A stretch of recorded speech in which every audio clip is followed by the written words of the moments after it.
Good morning, Chair. She was online, but it looks like she logged off or she has been kicked out. Maybe she has been kicked out by Honorable Breitenbach. Oh, that I should have that kind of power. Boy, would I love it.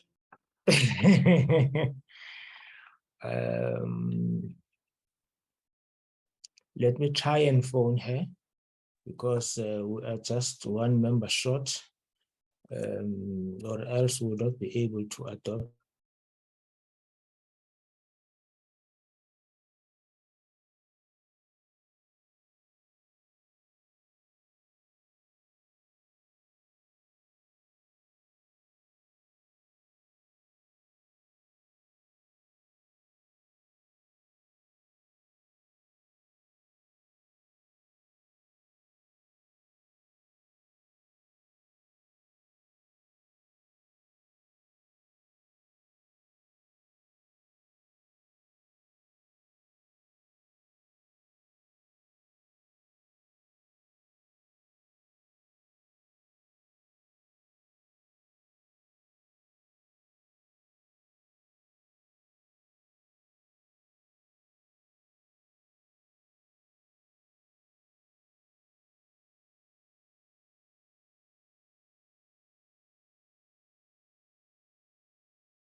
Honorable Jelle was kicked out by the system. She's trying to rejoin again using her cell phone. But before we proceed, are there any apologies? We have received the apology of Honorable Horn. Are there any other apologies? Yes, Chair. Honorable Ramulubeng will join us late, around about 10 or so. Okay. That is the only apology you have. Then we would have the standard one of Honorable Jan, who's chairing the Section 194 committee. Yes, yes. Okay. We are just waiting for Honorable Jelle. I think in the meantime, we can light the bill first and then the report.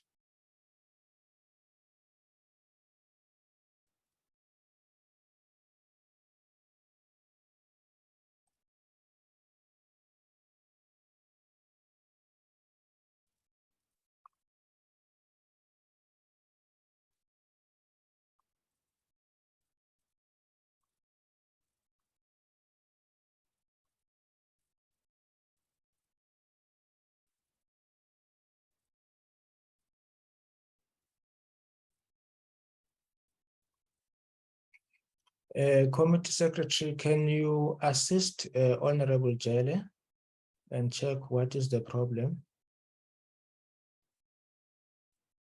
On it, Chair. Thanks.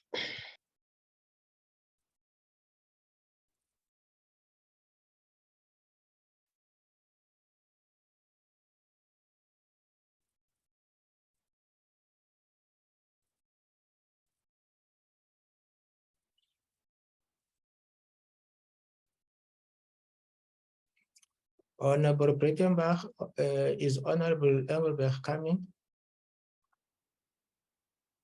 Mr. Chair, I don't know. I can ask him.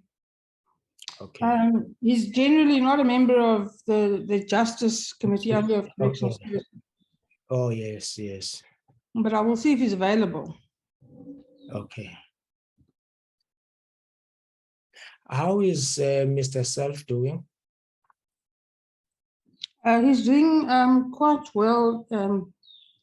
Thank you, Mr. Chair. I saw him just before I went abroad last week, and he looked much better than he has for a long time. He's doing a lot of therapy on physical therapy, and it's making a big difference. Yeah. Oh, no, that's good. No, that's good. Thank you for Let's asking. send him our regards. I'll do so. Thank you very much. Thank you very much.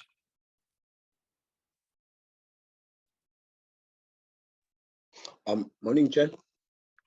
Mr. Ngola, Honorable Ngola? No, Chair, it's here, Chair. Yeah. I've Oh, managed to okay. get hold of Mama Mutshele. She's struggling with network. She's under load shedding, Chair. She's trying to connect, and the phone is not assisting. We'll also check in the meanwhile, Honorable Ramulubeng, maybe if she can join. Here's okay. Mama Mutshele has just entered the waiting room. I've just opened the door for her. I'm sure. Okay. We pray that she stays on.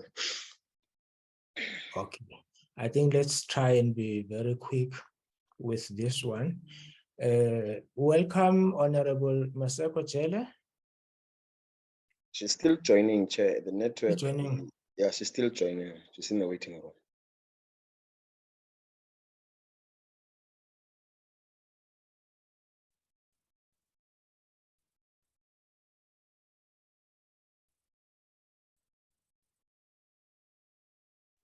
Mr. Engelbrecht will join now, Mr. Chair. Oh, but that's good. But Chair, why don't you, good morning from Dar es Salaam. Why don't you just proceed with presenting the report, because you just need to be quorum when the report and the bill is adopted. When you have to approve it. Mm. I'm No, I sure the think- Deputy Minister went to Dar es Salaam just because they have electricity and we don't. No, I'm at a workshop hosted by the UNODC on use of DNA and GBV cases. It's for SADC countries. It's very interesting, but I'm coming back tomorrow morning. The flight is an Airlink flight that leaves Joburg at 10 at night, gets to Dar es Salaam at 2, and then leaves again at I think 3:30 for Joburg. So it's not a particularly pleasant flight, even though it's very short. It's only 3.5 hours. I hope they have electricity when you have to land.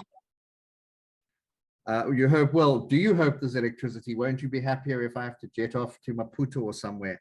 Not instead at of all. Coming back to South Africa. Not at all. You must come and start doing some physical labor on the Potchefstroom court, whose roof collapsed, as you are aware. As I'm aware, yes. And there's disturbing reports, I must tell you, from the Polokwane High Court relating to generators and pumps and things like that. Yeah, and also in Plettenberg Bay, a generator can't run. All the child-related cases are being postponed as we speak again. And all the rape cases are being postponed again, also because of lack of electricity. It's just, it can't go on like this. 2 Yeah. hours a day is not enough court time. Yeah. Maybe we should start, members. Once again, good morning, and we are sincerely sorry for the delay. We need to have quorum to pass this bill and the report. I think let's start with a presentation on the bill, and then we will go to the report. My only challenge, Honorable Deputy Minister, is that I think it's going to be too short. So after 2 minutes, we are going to be back to square one, but let's try. Over to you. Welcome, Mr. Dupree. And no, it's not Mr. Dupree, is Mr. Roberts. Good morning, Mr. Chairperson. How are you, Mr. Roberts? Fine, thanks. No, we are good. We are good. You can proceed to take us through the bill. Thank you, Mr. Chairperson. Start again with the judgment of Jason Smith versus the Minister of Police.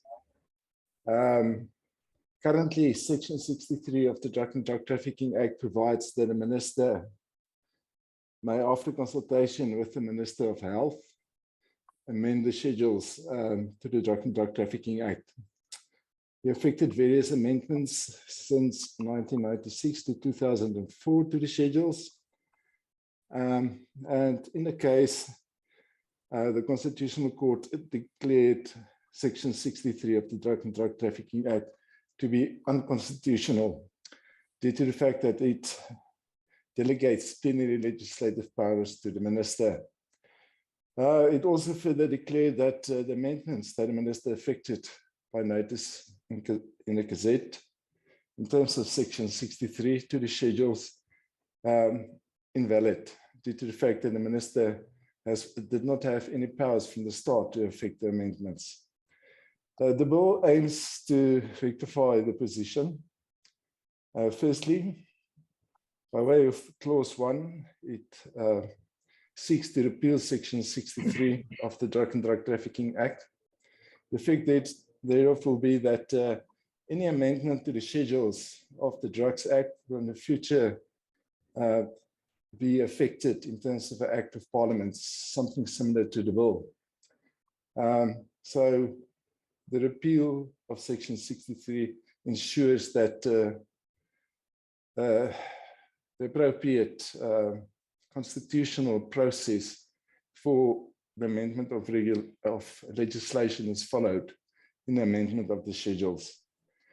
Clause 2 aims to affect the amendments to Schedule 1 and Schedule 2 to the Drug and Drug Trafficking Act that the minister made thereto by notice in the Gazette. Firstly, it substitutes Schedule 1 to insert certain substances in Schedule 1. And the substances in question is that of antranilic acid, isofrole, safrole, methylphenidate, piperonel.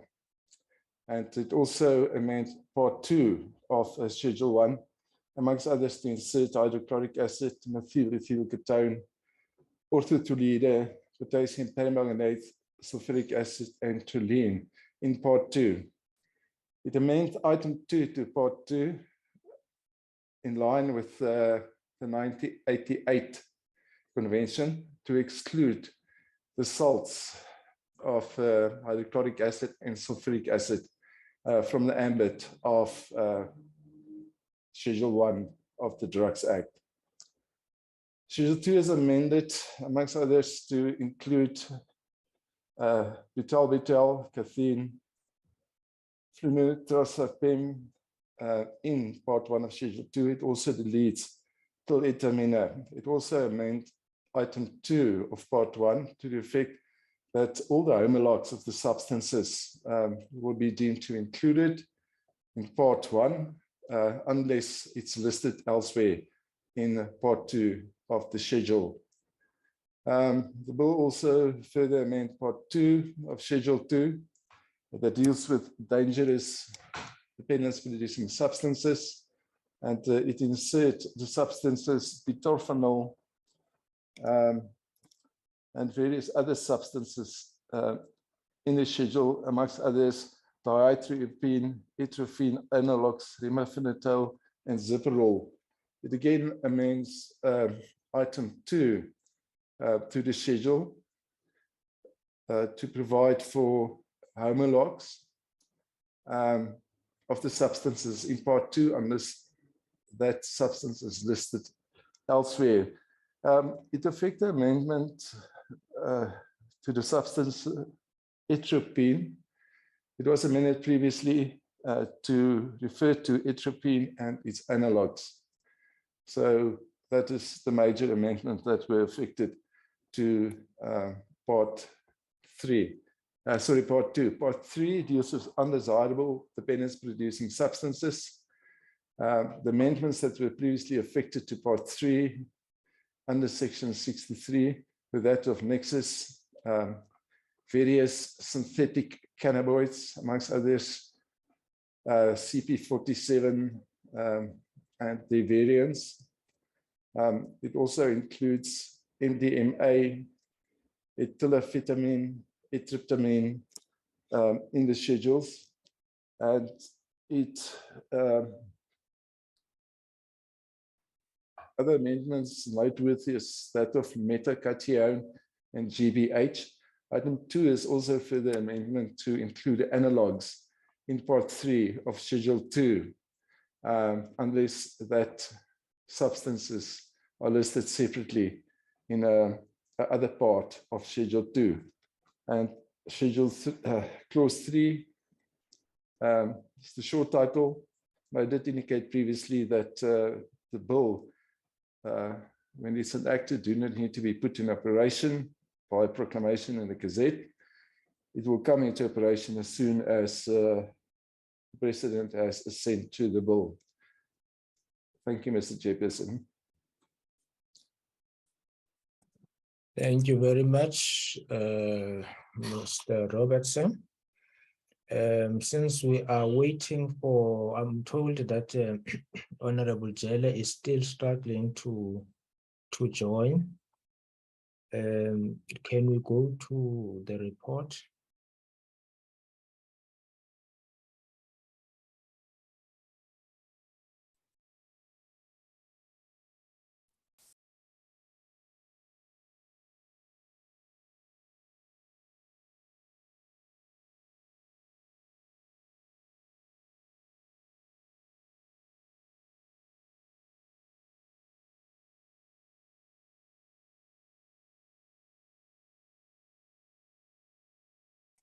A report of the Portfolio Committee on Justice and Correctional Services on the Drugs and Drug Trafficking Amendment Bill, Bill 19 of 2022, National Assembly, Section 75, dated 21st September 2021.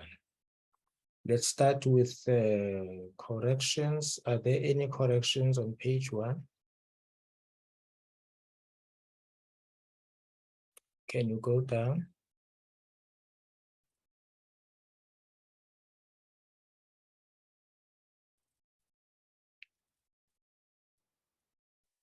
On page 1, are there any hands? On page 2,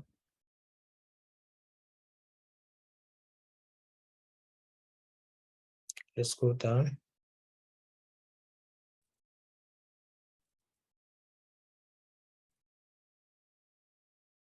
On page 3,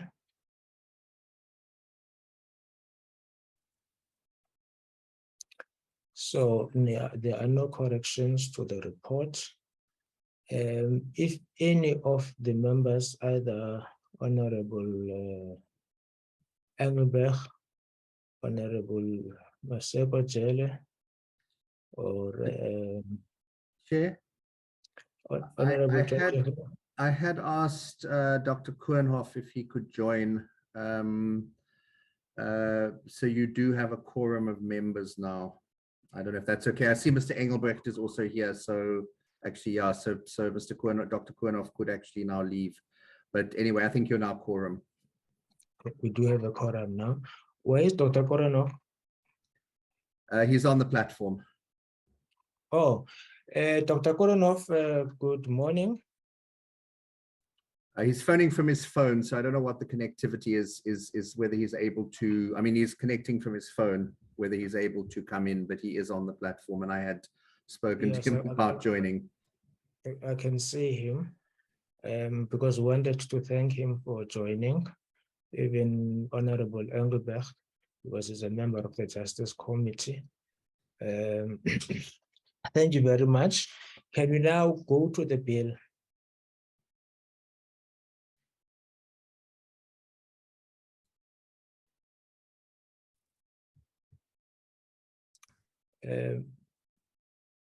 Mr. Robertson, can we go to the bill? Mr. Chairperson, sorry, our screen sharing is okay. Thank you. Yes. Honorable members, I now put the bill, Drugs and Trafficking Amendment Bill. Is there any objection to the bill? Or let's start with the seconders. Is there any seconder? Swart seconds, Chair. Honorable Swart moves. Any seconder? Honorable Neodruchen seconds. Honorable Neodruchen seconds. Any objections? The DA reserves its position, Chair. The Democratic Alliance reserves its position. There is no objection. The bill has been agreed to. Let's go to the report.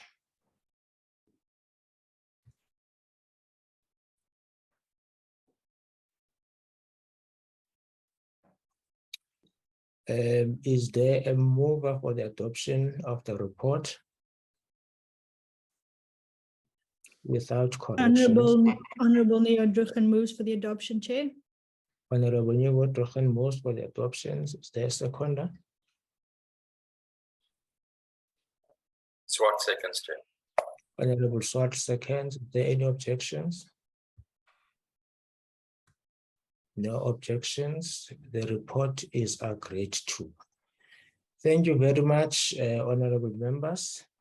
But a word of special thanks would go to the Deputy Minister for being with us today and for pushing this bill so that we can try and meet the Concord deadline, and a very deep sense of gratitude to Mr. Robertson and his team for working so hard to ensure that we have a proper bill, and we are on our way to ensure that we meet the deadline of the 17th of December.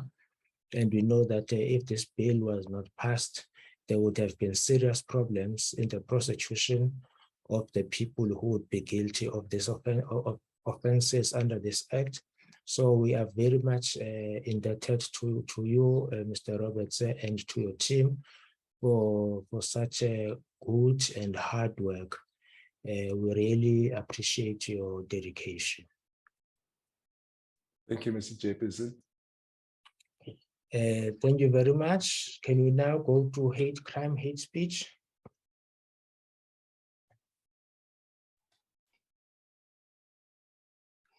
Honorable Swart, is that an early leave of absence for the Chief Whip's Forum?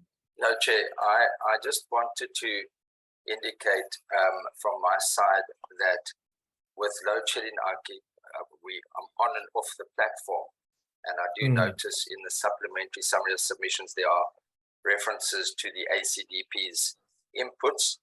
I presume we'll follow the process as before, that the department will go through all the process, all the submissions, and we will then engage when we are going through the bill. But I just wanted to indicate that submission from the ACDP was written prior to the Kwelani judgment, so it must be seen in that context as well. But I will be on and off the platform depending on load shedding my side. Thank you, Chair. Okay.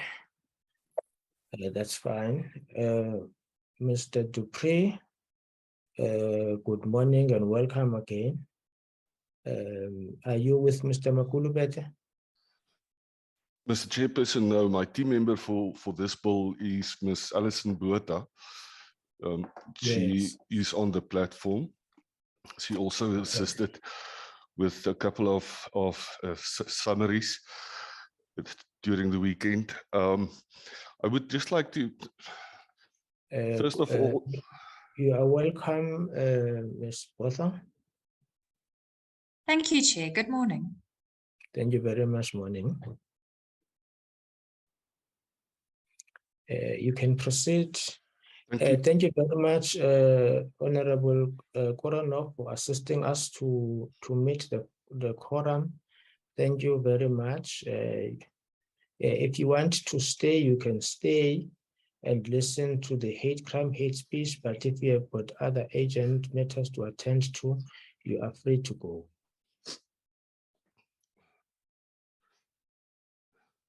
Thank you very much. Mr. Dupree. Thank you, Mr. Chair.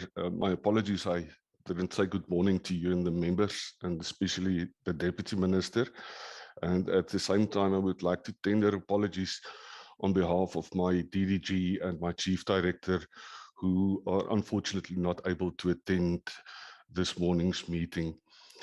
Mr. Chair, I'm going to jump right into it. You will recall that the previous, or let me call it the first summary that we prepared for the committee, we went through the summary with the committee. We have now submitted an additional or supplementary summary, the second summary. We were requested to consolidate the two documents into one, and we will most probably, hopefully by the end of business today or then tomorrow, be able to provide the committee with the consolidated summary. So with your permission then, Mr. Chair, I would like for us then to, I'm just going to share the screen then for the supplementary summary.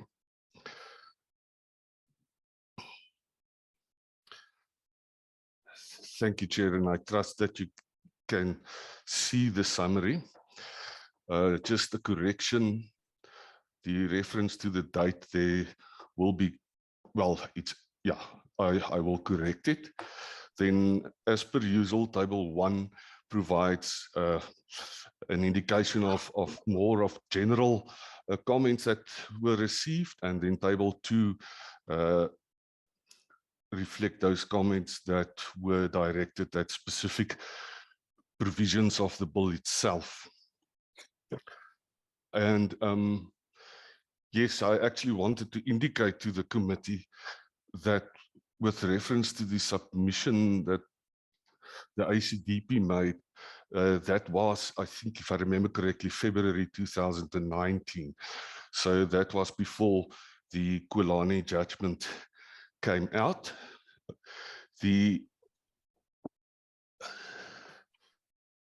So I think with regard to paragraph A, the concern raised there will, to a large extent, then be addressed if the bill is brought into line with the Kulani judgment. And then in paragraph B, the ACDP believes that it's unnecessary to create an additional law that will have the effect of placing further strain on burden courts and on the police. Our response there, Mr. Chair, and this relates generally to the approach by many commentators who argue that the current law sufficiently provides for hate speech cases of yes. But the response here, Mr. Chair, is short to the extent that it's not clear whether the introduction of new legislation will have an increased impact on the resources if one takes into consideration that the complaints under the existing law have to be investigated and, where necessary, prosecuted in any event. There were a number of individuals and one or two organizations who object to the wide definition of harm in clause 1 and then the creation of the crime of hate speech in clause 4, particularly in light of the existing laws that already prohibit hate speech. Now, this is just, to a large extent, a repetition of what was brought before the committee in the first summary. And we merely indicate there that the concern is noted, but it was addressed in the first summary in response to the concerns being expressed.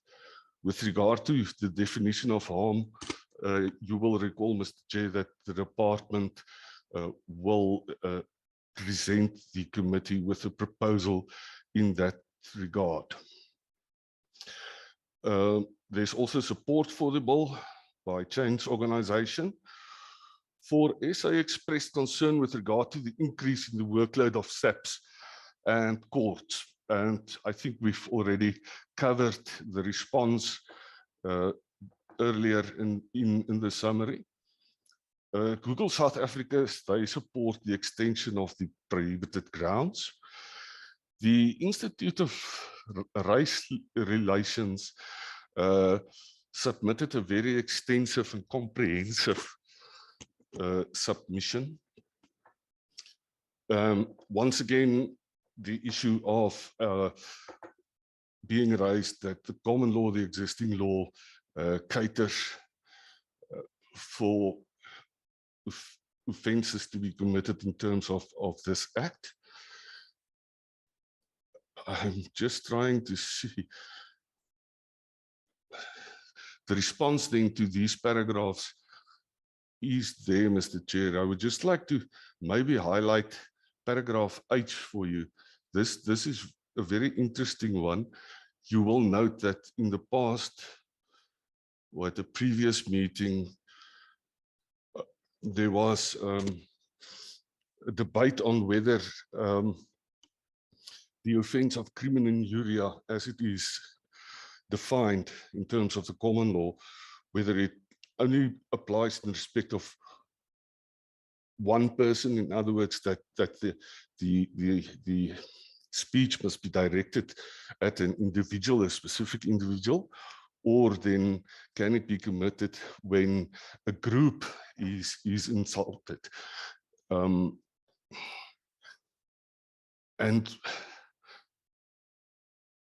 the Institute of Racial Relations says that this overtakes the key judgment on the matter which was handed down by the TPD in 1975. The court was primarily concerned with whether the dignity of the victim had been affected by an insult against the Afrikaans language. Within this context, the judge commented that there may, of course, be cases in which an insult to a person's language or race or religious persuasion or national group may, in the circumstances, constitute also an impairment of that person's dignitas. This is actually a very interesting one that was brought to our attention. I haven't had the opportunity to read that specific court report yet, Mr. Chair. And then there's also this comment that have been made by the IRR.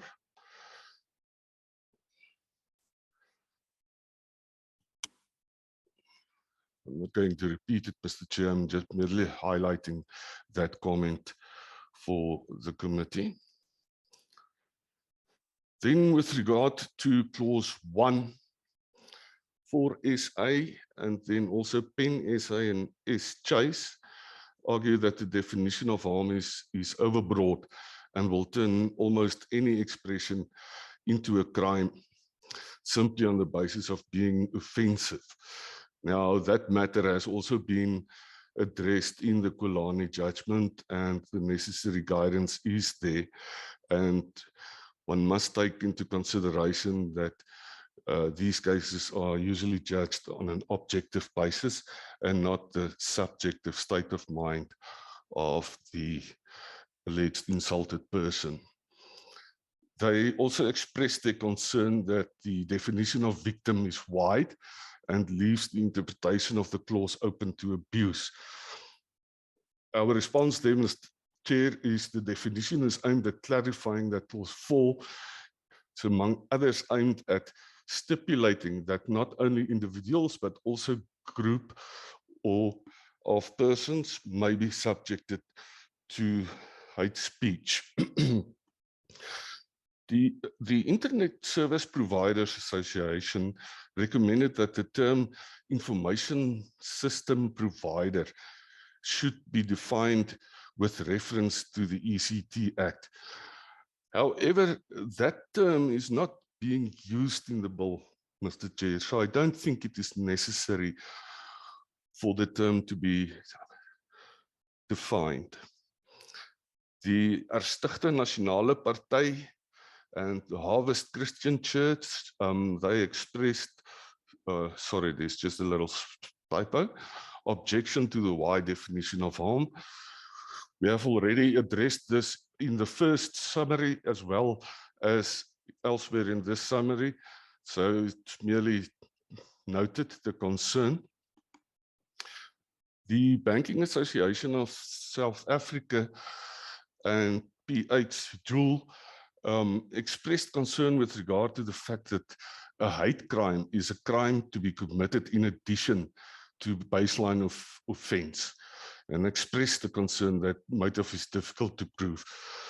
Now, Mr. Chair, this is something that the department has also picked up with regard to clause 3 of the bill, specifically clause 3.2, and the department will submit proposals for the consideration of the committee in an attempt to address the concern. 4SA argues that the ambit of the clause is too wide and only qualified by motive of the alleged transgressor. And they also expressed the concern that the grounds that have been identified should or do not include the grounds of marital status and pregnancy. I think this is something that will be debated in the committee when the committee goes through the bill on a clause-by-clause basis. But the response from the department at this stage is merely to indicate that the department will be guided by the committee in this regard. This is also an example of a submission that was made prior to the Kwalani judgment. So the F.W. de Klerk Foundation argues that changeable characteristics such as political affiliation or conviction and occupation and trade should be removed from the list that is reflected in clause 3. And once again, and I think this is the general comment that we usually receive in respect of the bill, is many commentators expressed their concern with regard to the list in clause 3 and clause 4. The department will once again then be guided by the committee in this regard.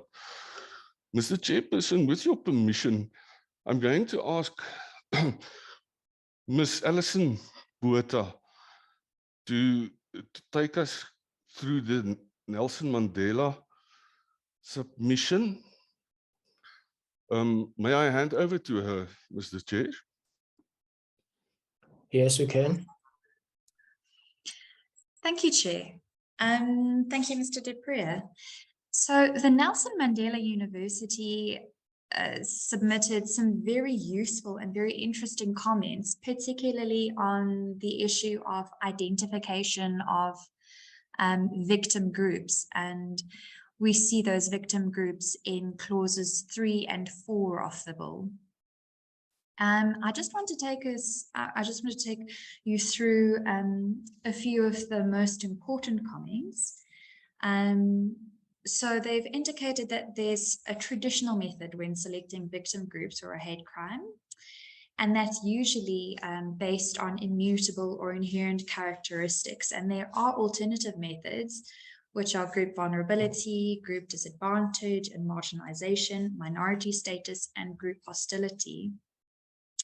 And following from their comments on the selection of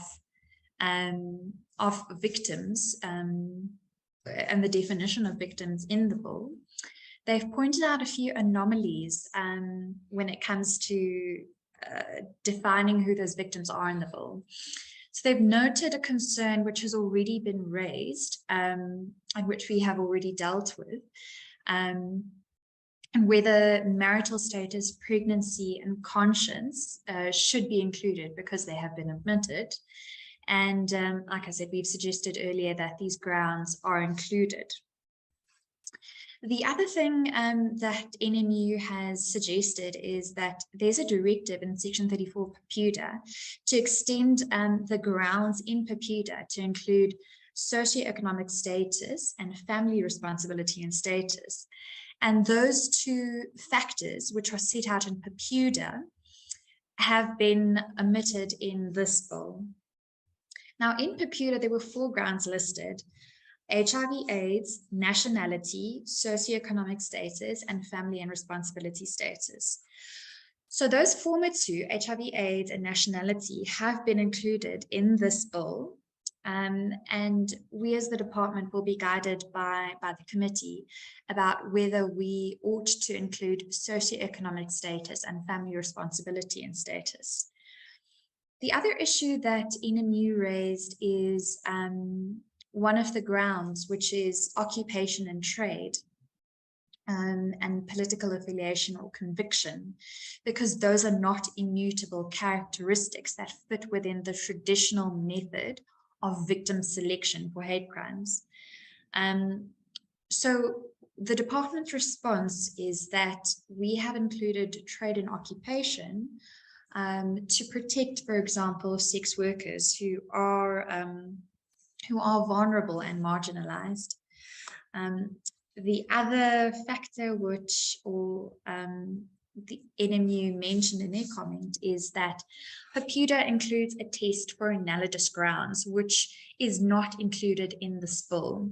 They've asked if we should consider selecting a few grounds for specific protection and then including an analogous grounds provision.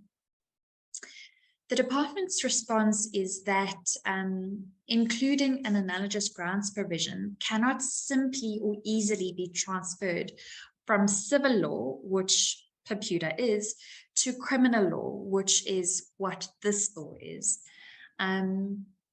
Particularly because we might run into, or it is very likely that we will run into issues of legal certainty and legality, which has to be very clear, particularly in the area of criminal law. The other issue that NMU mentioned is that the characteristics as contained in this bill are much broader than recognized elsewhere. And that's including in hate crimes legislation elsewhere and in foreign jurisdictions. So they've identified a few of the most common victim identity groups.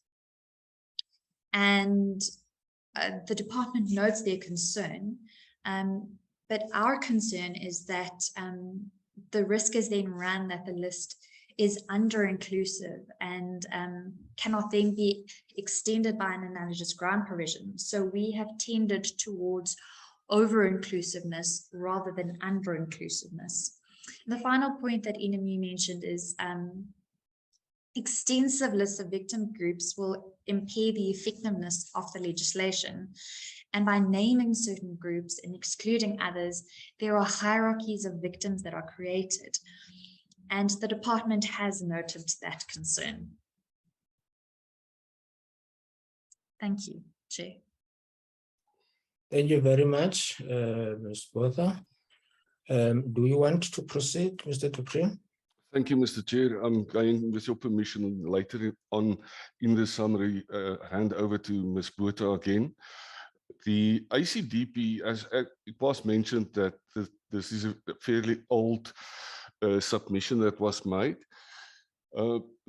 They are concerned that clause 4.1 of the bill extends the scope of hate speech and lowers the threshold of what qualifies as hate speech to speech or expression that is threatening, abusive, or insulting. Now, one starts sounding like a broken record, but the Kwalani judgment will have a direct and more restrictive impact on the ambit of clause 4. The Association of Christian Media also expressed their concern with regard to the ambit of the hate speech provision, specifically then clause 4.1. They submit that hate speech should not be defined wider than section 16.2 of the Constitution. This is also something that many commentators pointed out. And the response by the department is to say that we will be guided by the committee with regard to the prohibited grounds, but that does not prevent the legislature to go beyond the restrictions of 16(2) of the Constitution. I'm going to ask Ms. Botha to take the committee through the next submission. Ms. Botha. Thank you, Mr. Dupré. Thank you, Chair. So ADF International submitted a comment primarily dealing with the hate speech provisions and highlighting their concerns with regard to hate speech, and particularly the chilling effect that the criminalization of hate speech can have on speech and discourse. So under ADF International, their concern under A is that the definition of hate speech is incompatible with domestic and international obligations to protect free speech and religion, and that it runs the risk of creating frivolous litigation and is likely to have a chilling effect on speech and discourse. They say that it's dangerous to introduce a criminal offense in areas of ethical, moral, religious, and political disagreement. The department's response is that this bill, it is important to note, aims to criminalize only the most egregious forms of speech, which amount to hate speech, and not simply speech which is offensive to some or many. We've submitted earlier in this response and in our previous response that the exceptions that are provided in clause 4.2 aim to recognize and protect free expression, and they are wide enough to do that, to protect against categories of free expression. And the discretion also to prosecute will mitigate against frivolous litigation and sanctions for those who make critical statements on controversial topics. And that is also our response to ADF International's issue that they raised under sub B, which is that the criminal offense is so broad that anyone can make a claim against an individual who expresses any idea or opinion which offends. And that offense could lead to a sanction for an individual who's made a critical statement on a controversial topic without inciting violence. And like I say, our comment is still that, or the department's response is still that this bill aims to criminalize only the most egregious forms of speech which amount to hate speech, as it's defined in the bill. ADF International's final comment is on freedom of religion, and their concern is that the bill undermines religious freedom and which requires the protection of individuals to express and adhere to their beliefs without fear or prosecution in both public fora and in the context of worship. The department's response is that Clause 4.2d protects the interpretation and proselytization or espousing of any religious tenet, belief, teaching, doctrine, or writings. And this, we feel, is wide enough to protect individuals in both public and private fora. And Clause 4.2 provides sufficient protection of religious freedom, of course, if it does not amount to hate speech, and if it meets the requirements that it is bona fide or genuine, as set out in Clause 4.2, and it does not amount to hate speech. If I can also take the committee through the submission of NAB, so the National Association of Broadcasters. Their concern is that the definition of hate speech is too wide. And of course, this is a concern which many other organizations and individuals have raised. NAB says that it's already defined in PECUDA, and promulgating legislation with another definition may lead to legal uncertainty. We should rather place emphasis on existing institutions to capacitate them to deal with hate speech incidents. The department's response is that PECUDA introduced civil remedies in respect of hate speech, and nothing prevents the legislature from introducing criminal sanctions for hate speech. And that is what the bill aims to do. Thank you, Chair. Mr. Chair, for SA, the FW de Klerk Foundation, as well as the Helen Suzman Foundation, submitted similar comments. That is why we bunched them together, just to try and save space in our documents. They also argue that the provision is unnecessary, and they make reference to the existing laws that are in place to prohibit hate speech.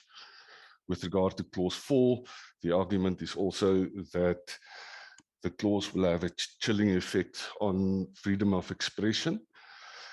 And once again, we refer to the Kulani judgment that will have a more restrictive impact on the ambit of clause 4. They also argue that the requirement of a clear intention to be harmful or incite harm is problematic. It is not clear what the test will be in that regard. Now, this is also something that the department feels that the concern that has been raised related to questions of fact, which will be determined on a case-by-case basis. And then they also expressed the concern that the hate speech provision will be used against Christians. The department's response here is that freedom of religion is an important fundamental right, and it is difficult to see why a specific religion may be subjected to persecution.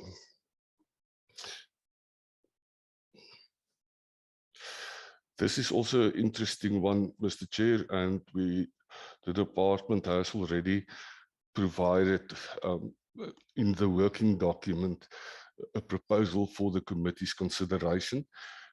The individual is concerned that a person convicted of hate speech will also run the risk of being convicted of a hate crime. The proposed amendment to clause 3.1 will be aimed, among them others, at clarifying the position or the concern as it was expressed here. The Institute of Race Relations, in short, argues that the Kulani judgment is not necessarily the best point of reference for the committee. They have criticized the Kulani ruling, and then also they expressed the view that the Kulani judgment was handed down in a civil law context and is with many weaknesses in its reasoning, cannot suffice to confirm the constitutionality of the hate speech definition in the bill. The department has consistently stated to the committee that it is the legislature's prerogative to supplement or extend the common law. The department will, of course, be guided by the committee with regard to the prohibited grounds. On page 9 of our summary, 4SA expressed the concern that any person who communicates something, not being the author, will be subject to possible prosecution. However, this is a technical argument, and the response, Mr. Chair, is that paragraph B of the provision does not make the unqualified distribution of communication an offense. It requires an intentional distribution of a communication that amounts to hate speech. In other words, incorporating the elements contained in paragraph A, namely the intentional publication with the intention to be harmful or to incite harm and propagate or hatred. The ACDP, I would actually, maybe I can do this by referring to the three or four of the comments there. or recommendations. The first is that the hate speech provision should be deleted from the bill. They also then made reference to the fact that the promotion of the bill in the committee will have to be delayed in waiting for the Kulani judgment. And then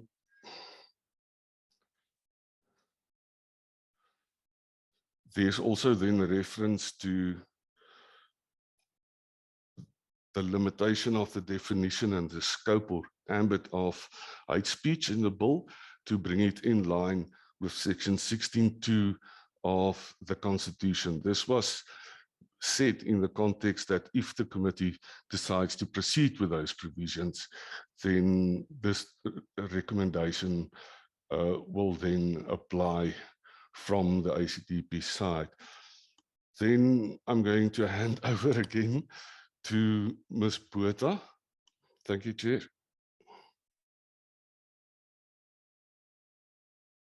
Thank you, Chair.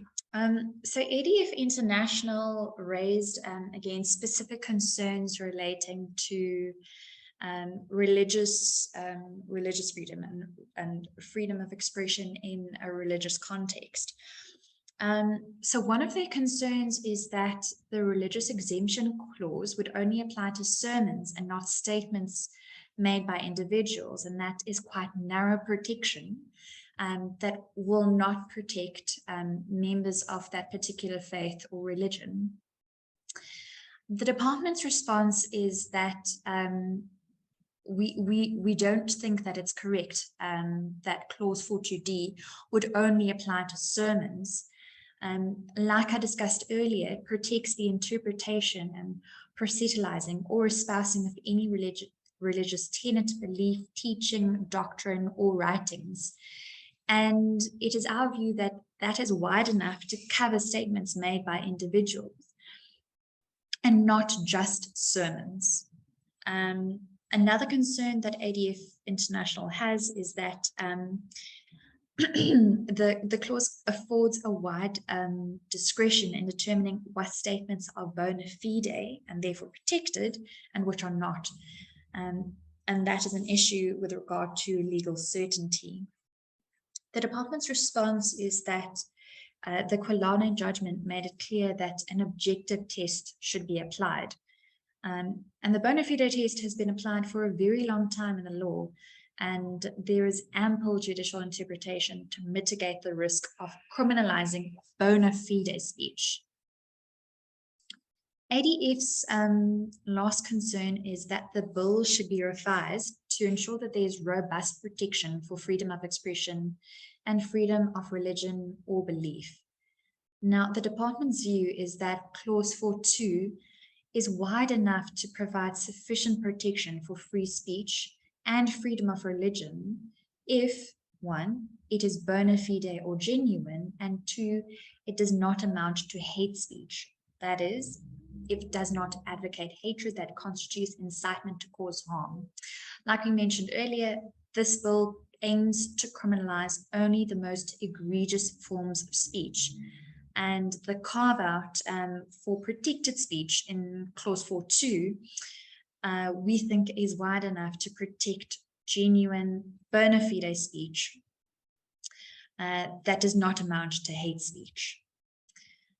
If I can then move on to another issue raised by NABs, the National Association of Broadcasters. Their concern is that the current wording of the exceptions may lead to confusion. They reference the ICASA and the BCC SA codes, which provide for exemptions to broadcast, which assesses media in context to determine whether it has scientific or artistic or religious merit. And they suggest that clause 4.1a be amended to read, any bona fide artistic creativity, performance, or expression to the extent that, when judged within context, that expression does not advocate hatred that constitutes incitement to cause harm based on one or more of the grounds. The department does not agree with the suggestion because to add in the wording when judged within context does not really take the matter further or qualify or clarify, rather the wording in that clause. The bona fide requirement will necessarily require an assessment to be made in the context of the activity or the expression as to whether or not it is bona fide or genuine. So it is already an idea or a principle which is contained in that clause, and adding those words does not take it further or clarify things. Thank you, Chair. Mr. Chair, I think we're coming towards the end of the supplementary summary, and I'm not going to waste too much of the committee's time here. I can indicate to the committee that there are two schools of thought. The one school argues for an increase or harsher punishment, and then the other school argues for lesser punishments. The reason why the decision was made to restrict, for example, a second offense of hate speech to a penalty of 5 years imprisonment is that it is something that is now new in terms of that will be new in terms of the law, the statutory law, and it might be more appropriate to maybe begin with a lower level than an upper level of punishments to be imposed. Mr. Chair, that in short then is the summary itself. I don't know where I may hand back to you, Chair. That's fine. Members, I suggest that before we allow the Deputy Minister to speak, maybe we have a 10 minutes break. I'm not sure, Deputy Minister, are you going to be attending any of the sessions today?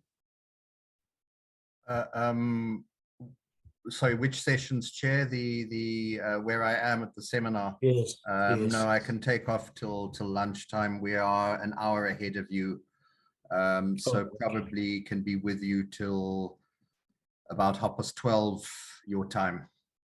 Okay. But I don't know how you want to. I agree with having the break, but just and I've got a lot I'd like to say. I mean, maybe there should just be a general discussion on the points, but I'd like, if possible, to start that, but maybe then after the break.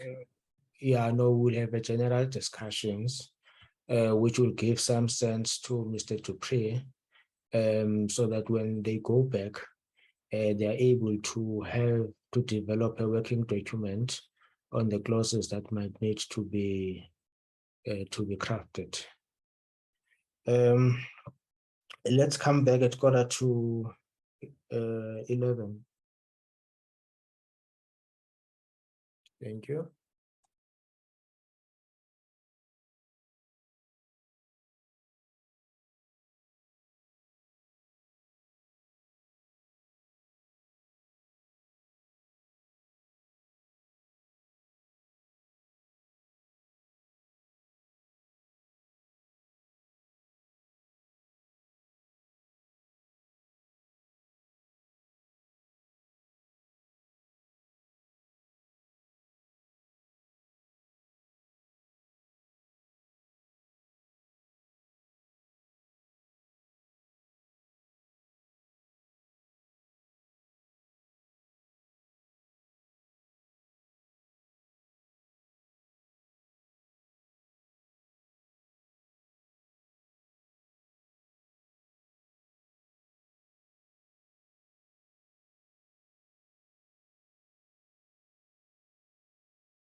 they want guidance, because from today we must allow them space and time to go back and develop a working document that we'll be working on as we'll be dealing or processing or dealing on clause by clause.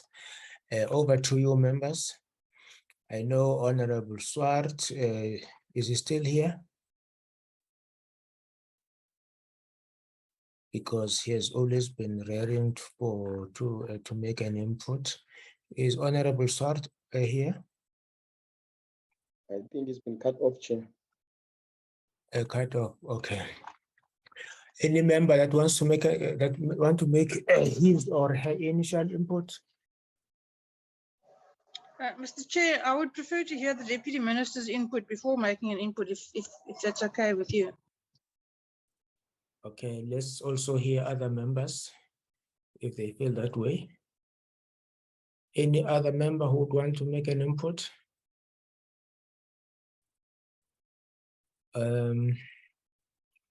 Let's allow the Deputy Minister. Honorable Breitenbach, is for the first time you would want to speak after the Deputy Minister. Usually you strike first. Yes, but he has the advantage in that he's in a country that has electricity. I, on the other hand, am joined up on my cell phone. So, no, that's fine. so Honorable Breitenbach, are you just wanting me to speak because you are wanting to bide the time away until the electricity comes back? But Chair, then, no, just maybe in Isn't that an indictment? Sorry?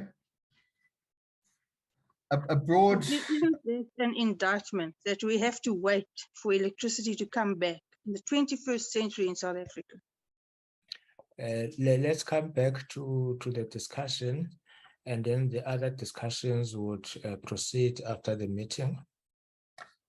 Thanks, Chair. Chair, no, just let me run through some of the issues again broadly. On the hate, the bill is basically two provisions and then ancillary actions, as it were. It's the offense of hate crime and the offense of hate speech. On the offense of hate crime, there was particularly a push from civil society, from a disparate group of people, from I'm now talking about the people in the hate crimes working group, but from the Jewish Board of Deputies to other members of civil society, asking government to enact legislation to provide for hate crimes. And what we're attempting to do is to take existing crimes, which because of their motive, then to become hate crimes. And obviously, so the conviction that we would be looking for is one of assault as a hate crime. So assault as a hate crime is more serious than ordinary assault. Murder as a hate crime, more serious than ordinary murder. And that would be assault or murder, and there's obviously a range of other crimes where a motive for killing the person was because of the group that they belonged to or were perceived to belong to, or that their family belonged to, or that the victim associated with. So you could be a South African killed because of your association with people of a different race, a different nationality. You like hanging out with Nigerians. There's an attack on Nigerians in a particular area. You get killed, not because they think you're a Nigerian, but because they know you are friendly with a lot of Nigerians. So that's basically the object of the hate crime provision, to make it a more serious offense, and the charge one would be looking for is one of that crime as a hate crime. The category that was selected was not every, I mean, if we take, for example, pregnancy or marital status, that is definitely a factor for to offend against your right to equality in particularly the labor market for pregnancy. That pregnant women should not be discriminated against. We didn't put pregnancy in the list for hate crimes because we weren't aware of crimes being committed against women because they're pregnant, or part of a general group of people that are pregnant. You would have and I think you've had cases where a pregnant woman is murdered because she's pregnant, but that's specific to that situation, not against all pregnant women. It could be a situation where she's murdered by the father of the unborn child's ex-girlfriend, who can't get over the fact that she's lost this man and is even more incensed that he's got someone else and he's now going to have a baby with that person, that woman. So that would be an example of that. A marital status, similarly, people can be discriminated on the basis of their marital status, particularly in cultural setups, possibly religious, where a woman, particularly who's not married, is looked down upon, discriminated against because she's not married. But again, we didn't really see that as being, that discrimination as being something that would lead to a hate crime, an attack on unmarried women, an attack on married people, that kind of thing. But that was the rationale for the grouping. We put, I note, I think it was Nelson Mandela Bay University, the issue of immutable. We put occupation and trade on that list because people do get killed specifically because of the group of their occupation or trade. So for example, people selling sex have been killed because they're selling sex. We had a case in Cape Town, I think, of a man who murdered a person selling sex because she was selling sex, because she was a sex worker. We've had situations of hawkers being attacked, of taxi drivers, of bus drivers, and so on, just because they are bus drivers. So that's why that was what the rationale was behind putting that down.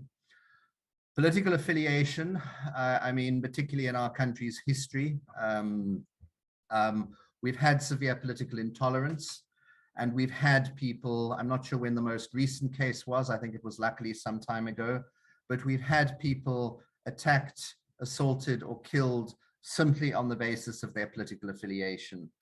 So that's why that was put there. So that's the rationale for the hate crimes provisions. It will then tell the South African public that these crimes are more, if you commit a hate crime, it is a more serious crime, and you therefore should be liable to more serious penalties for that. The second one is the issue of hate speech, which has generated, I think, the most disagreement.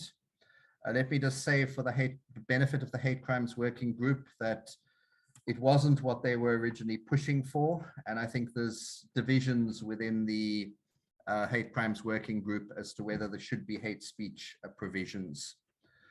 Some people have said it's against international law. And with due respect, I mean, United Kingdom, incitement of racial hatred is an offense under the Public Order Act of 1986 with a maximum sentence of up to 7 years imprisonment. I think we've put down a 5-year. Ireland, Germany, Canada, Iceland, Australia, New Zealand, France, Brazil, Sweden, Finland, Denmark, Norway, Serbia. And the list basically goes on. So I think that it is not something at all unique to South Africa, something that is happening in other parts of the world. And as I'd mentioned when I came to speak to the bill when it was introduced, in the International Committee for the Elimination of Racial Discrimination, in our last country report, one of the things that committee, which is a subcommittee of the United Nations Human Rights Council, was that we should be passing this hate crime legislation. Then, hate speech legislation. Then hate speech is already a crime in the sense of crimen injuria,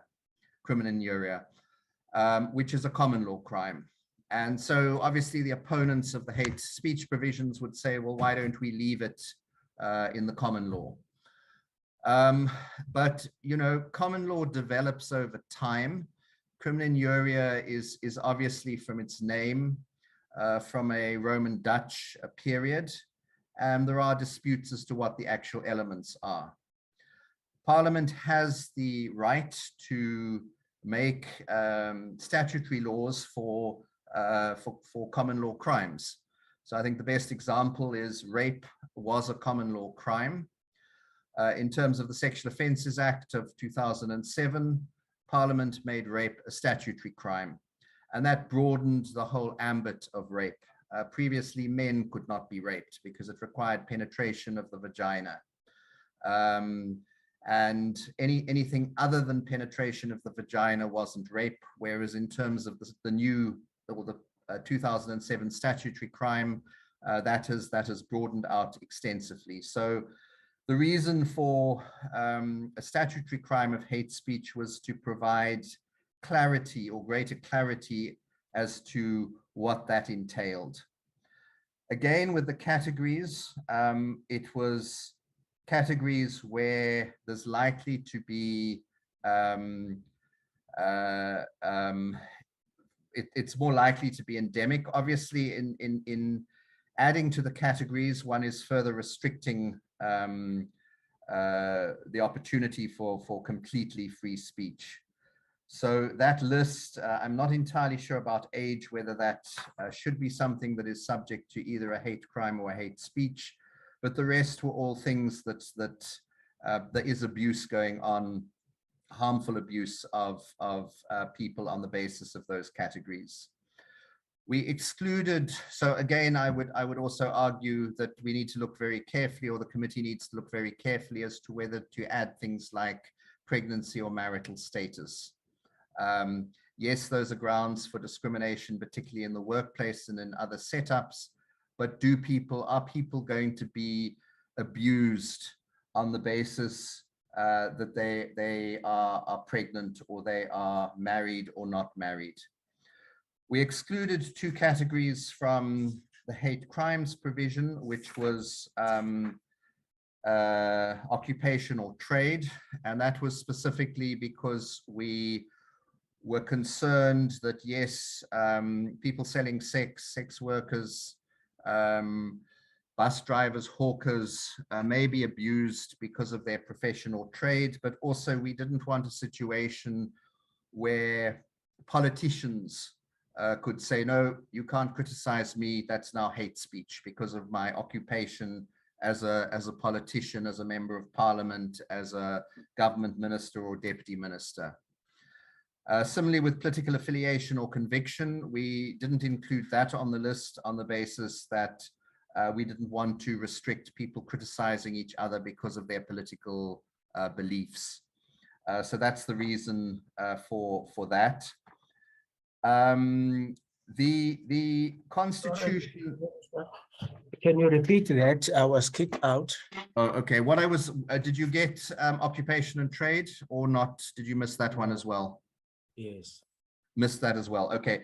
So I'm saying occupational trade and political affiliation or conviction, we did not include on the list of prohibited grounds for hate speech.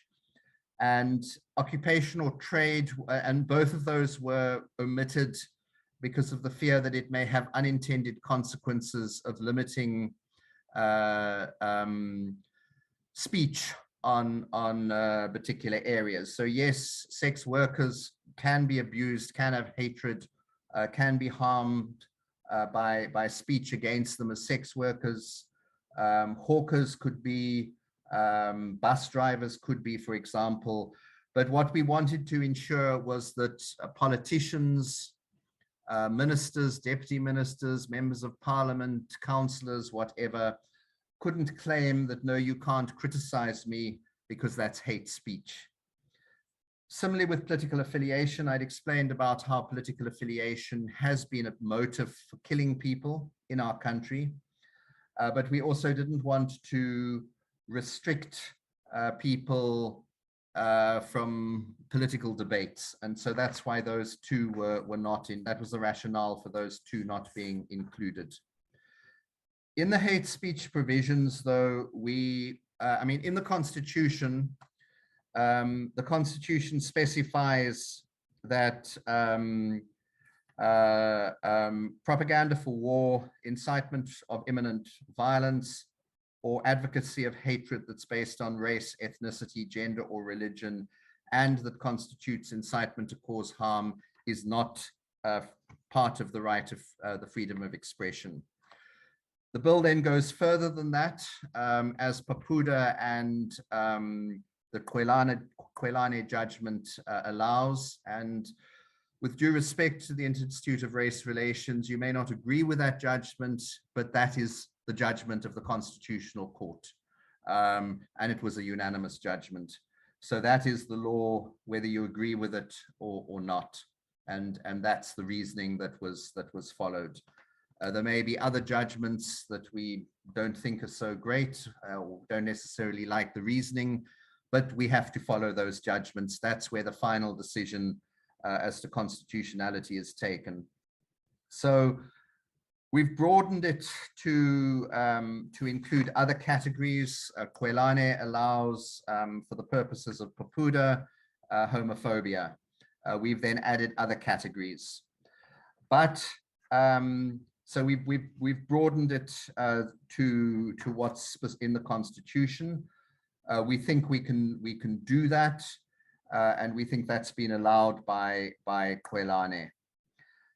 However, because the Constitution also recognizes 4 categories which it lists under 16.1: freedom of the press and media, freedom of artistic creativity, and actually, sorry, it's not entirely that list, academic freedom, and freedom of religion. We had put in that the intention was that artistic creativity, academic or scientific inquiry, media reporting, and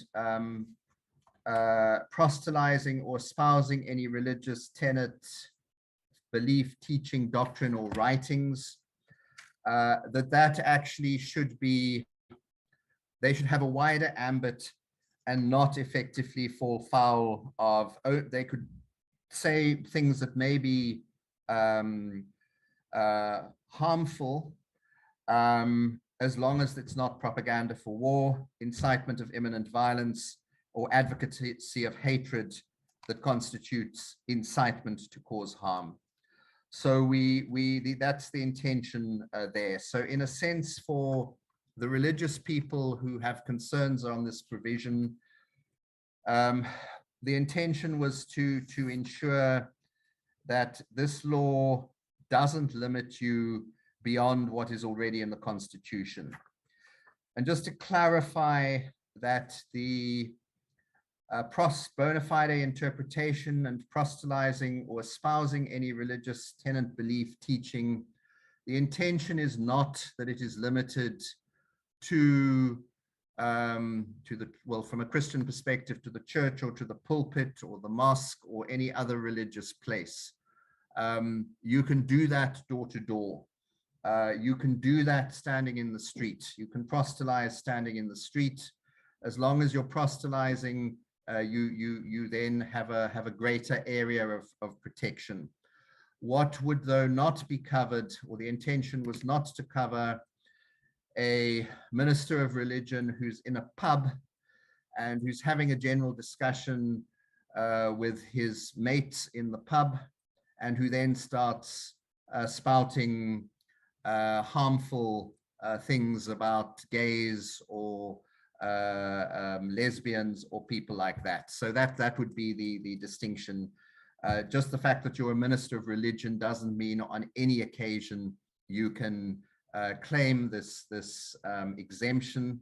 It's specifically proselytizing, that you've come to this place, you've gone to somebody's home, knocking on the door, and you're proselytizing. So that's the intention of those four exemptions, as it were, to give greater protection. Basically, artistic expression, academic or scientific inquiry, and media reporting, and proselytizing or espousing any religious tenets, belief, teaching, etc. Then, so that's the rationale for the two. Well, the one is a new crime of hate speech, a statutory crime rather of hate speech. The other is making crimes committed because of a motive of not liking the group, etc., that the victim belongs to. Then there's other provisions which relate to both of them.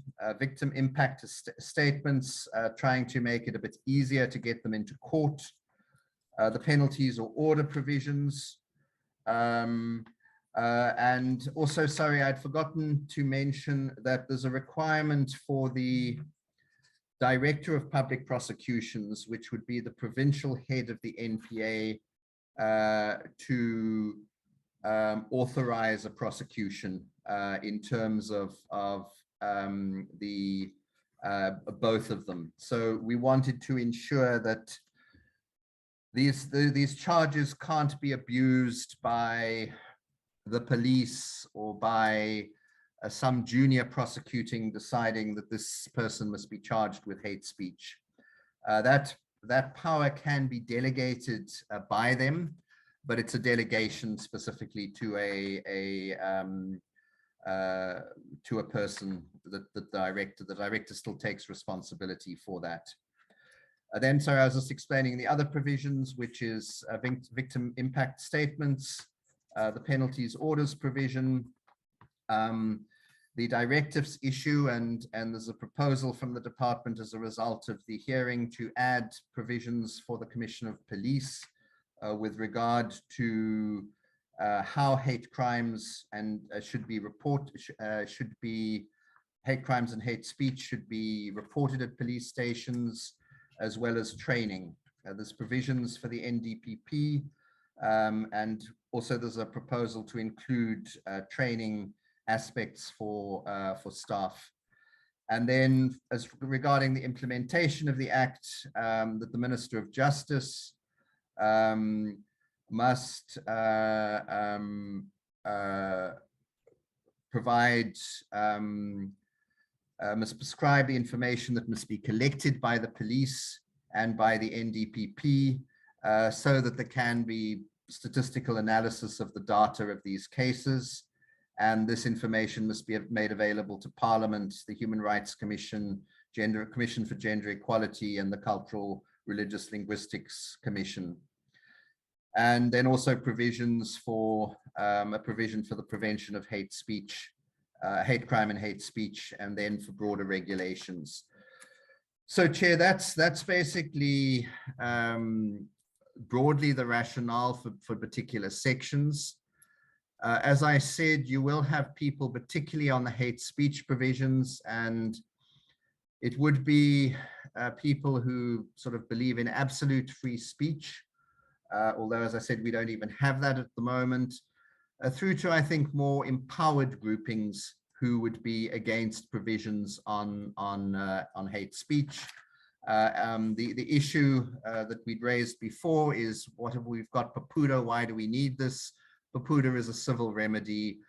If something is serious, it should be a crime, and many other countries criminalize it.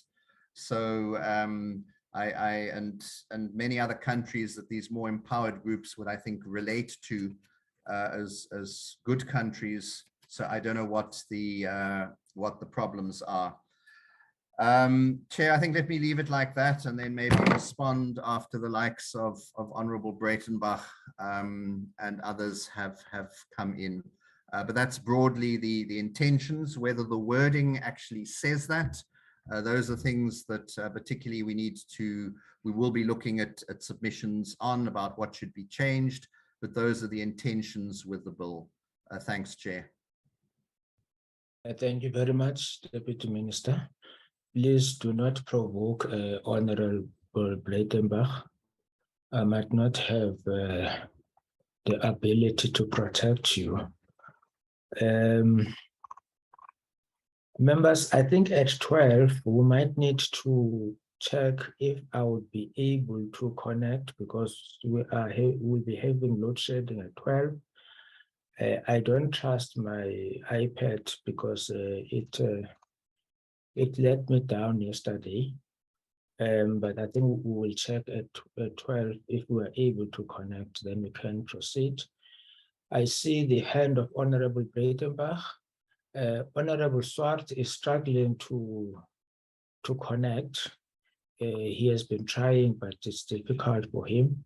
But it is our initial discussions. I think we're still going to have a lot of discussions on this bill going forward before adoption. Honorable Breitenbach. Thank you, Honourable Chair. And yes, the Deputy Minister is brave because he's in Dar es Salaam. Nevertheless, I thank him for his input.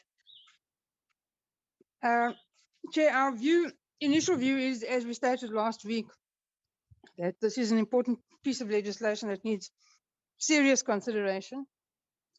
There are many provisions that we do not agree with, others that we should be proceeded with, there's others that we would suggest probably quite big changes.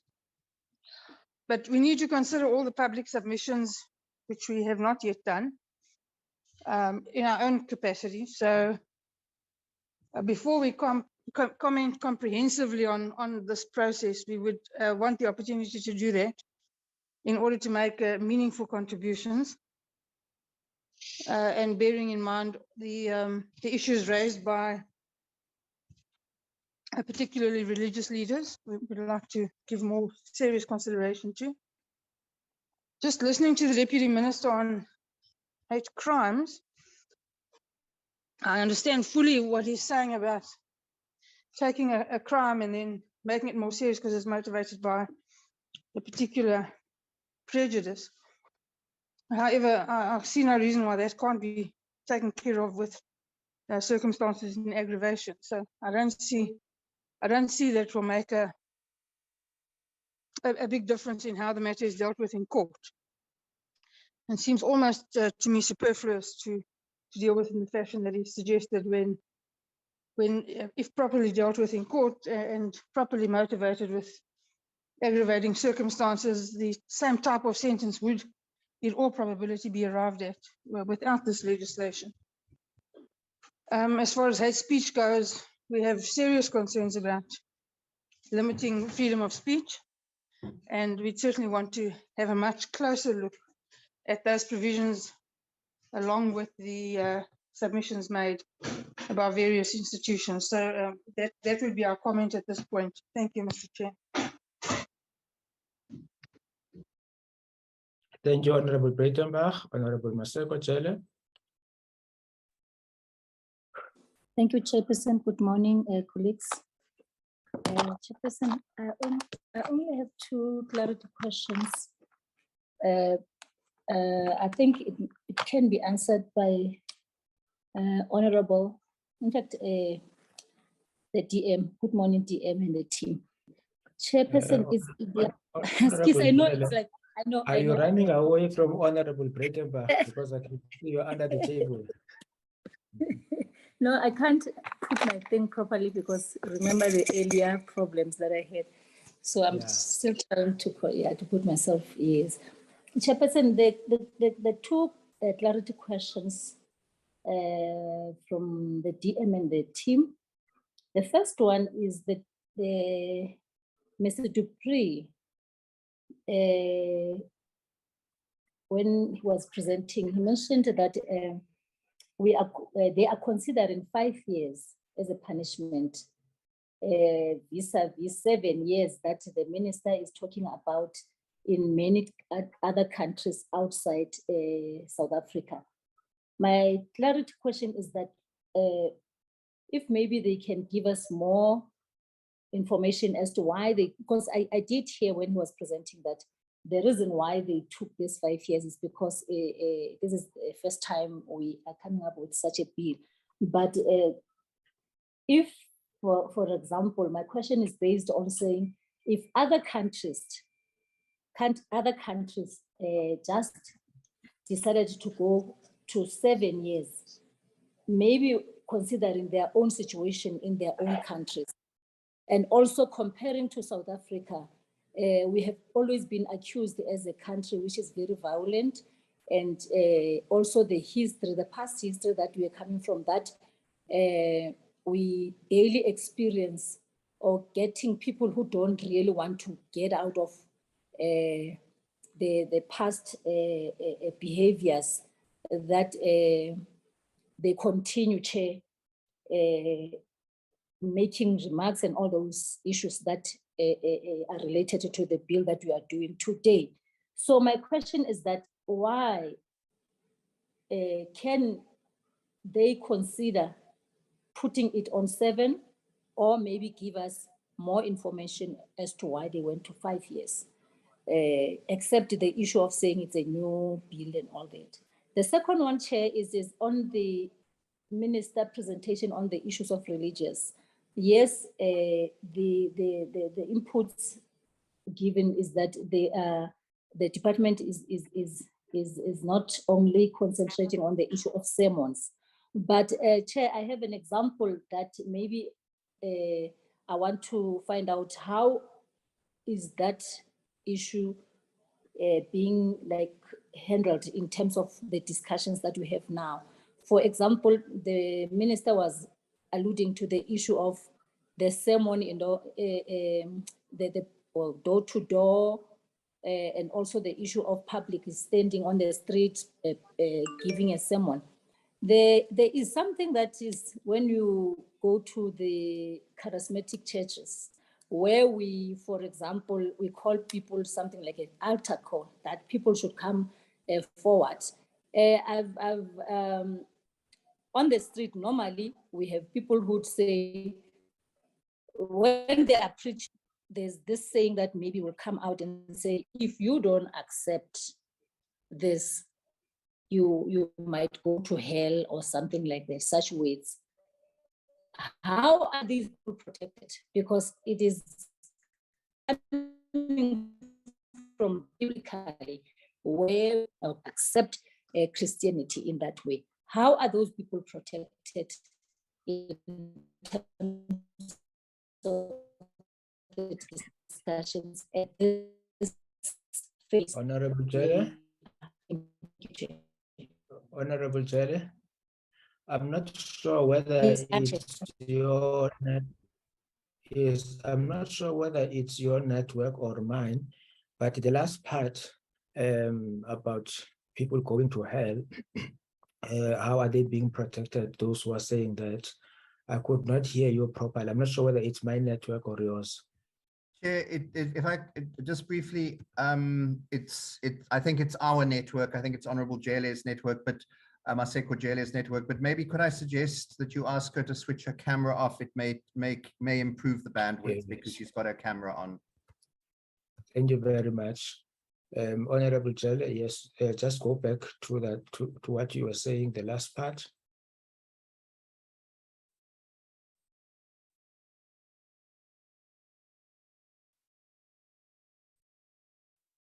Honorable Jele. But I do think that we can be able.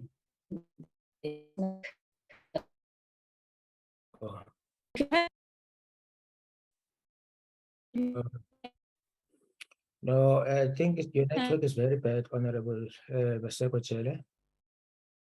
Your network is very bad. But I think if I heard her correctly, I think the question is those people who are preaching in that line of thought, if they were to be prosecuted, what form of protection it's accorded to them. Maybe it's something that the DM or the drafters can respond to it. We have Honorable Swart. Chair, I'm somewhere under a tree with network, so I missed a lot earlier. But Chair, I just want to say that quickly, the summary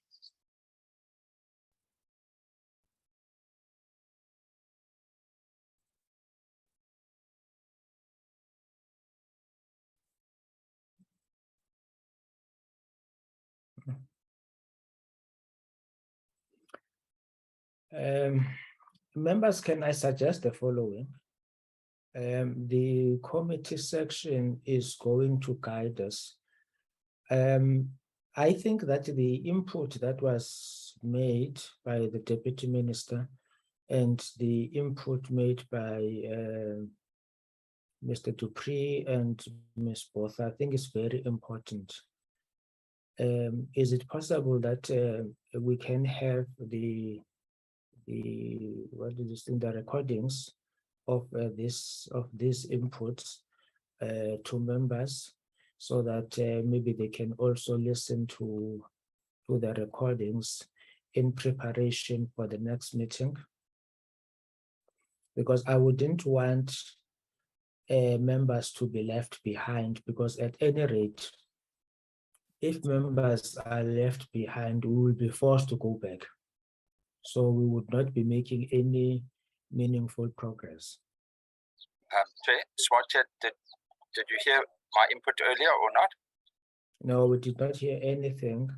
I'm sorry. May I just try briefly again? Yes, Honorable Swart, just wait a minute. Committee Secretary, is that possible? Chairperson, we can download the recording and send to all members. Okay, let's do that. Thank you very much. Honorable Swart. Let's just try again very briefly, Chair. I appreciate and I will really Before you try, Honorable Swart, I think you are one of the people who did not hear the biggest part of the presentation today. The suggestion is that it be downloaded. The Secretariat will send those recordings to every member, so that you can be able to go through it, apply your mind to it, and then when we come back, at least we can take it from there. Yes, I appreciate that, Chair. Very briefly, I just wanted to indicate that the summary of submissions, obviously it is a summary, but there are a lot of salient features left out by very important submitters, such as Institute of Racial Relations and FORSA, and we need to be making our input, looking at that as MPs. Our position is very clear that we don't support the hate speech provisions, and we'd like to see that if it is inserted, then we'd like to see them tighten up. But Chair, I'll leave it at that, and we'll come back to you at the next meeting. Thank you. Yes, no, I think that the department is just doing a service to us, but that does not detract from the fact that MPs, they have access to all the documents. In addition to the summary prepared by the department, members can still go back to the submission in the original form. And as we discuss those issues, in fact, the bill, there is nothing stopping you as a member from saying this is how this clause needs to be crafted, or it's not necessary, or it is necessary. My view is influenced by this, what I read in this particular submission.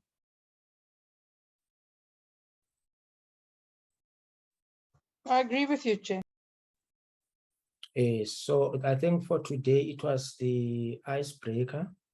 I would plead with the department, with members, the Deputy Minister, that we allow all members to go through the recordings. That is one. But I think the department can start preparing a working document that when we meet, we can start engaging on, because whether we like the bill or we don't like it, at the end of the day, we have to make decisions. So we have to process the bill. In areas where we disagree, we will indicate that we disagree. We will have discussions, try to persuade one another. In a situation where we can't persuade one another, then the democratic deadlock breaking mechanism kicks in. But can I suggest that we give space to the department to produce draft one in terms of the bill, from what they have heard from members and what is in the bill currently, and what the Deputy Minister has said, and all other members. Honorable Deputy Minister. Thanks, Chair. I don't know if you'd like us to also respond to some of the points that were made, particularly Honorable Breitenbach, Maseko Jele. But so if I can maybe do that, but just on Honorable Breitenbach, I mean, what with the hate crimes provision, some of the serious crimes of rape. So sorry, DM, so that I don't just ask one question, so that when you respond, sure. to, so that I don't abuse the platform. It's a question that is piggybacking on what Honorable Maseko Jele has raised about the length of the sentences. For me, it's about the effectiveness of the legislation. What was the situation with regards to those countries before the legislation was passed, and how long the legislation has been in operation? Was there any improvement? So can we make a comparison between before the legislation was passed and after the legislation was passed, in as far as hate crime, hate speech is concerned? That was my only question, Deputy Minister. Thank you very much. Sorry, I started speaking and then realized I hadn't unmuted. Look, it's what you've asked links to with hate crimes. It links to what Honorable Breitenbach raised. Why is it necessary? It can be added as an aggravating factor. What this bill does is actually provide for minimum sentences for certain serious hate crimes. So murder as a hate crime, minimum sentence. A robbery, hate crime, minimum sentence. So there's some minimum sentences that come in which can't just be, well, so that would be new. And that basically would be the court having to apply those sentences and with a stricter provision, unless there's, I think it's substantial and compelling reasons not to. Whereas currently it would be, rape as a hate crime as well. It would be really the discretion of the court whether to take account of the aggravating factor that it was a hate crime. The other factor, Honorable Breitenbach, is that it obviously makes then provision for the collection of data much easier if this is a statutory crime. And I can't resist this. My apologies, Honorable Breitenbach, and that maybe also please engage with the Jewish Board of Deputies who are supporting the provision of hate crime. Okay. So that's sort of that. I also then on the issue of Honorable Maseko Jele's questions, when it comes to hate speech, what is put there as far as penalties is that first conviction. So if you get convicted of hate speech for the first time, it's a fine, which is not specified, and a period of imprisonment for a period not exceeding 3 years, or a fine and imprisonment. That's the maximum. Subsequent then that it goes up to 5 years. The intention is not to send everybody to a jail for saying racist things. Oh, sorry, what's the existing law? There's no maximum because it's a common law crime. In the case of Vicky Momberg, the court felt that she seemed to be so unrepentant that she needed to go to jail. I'm not sure what happened to the case as far as her appeal, but that's what was done. The issue is so the issue of imprisonment is not something that we're wanting to jail everybody for hate speech.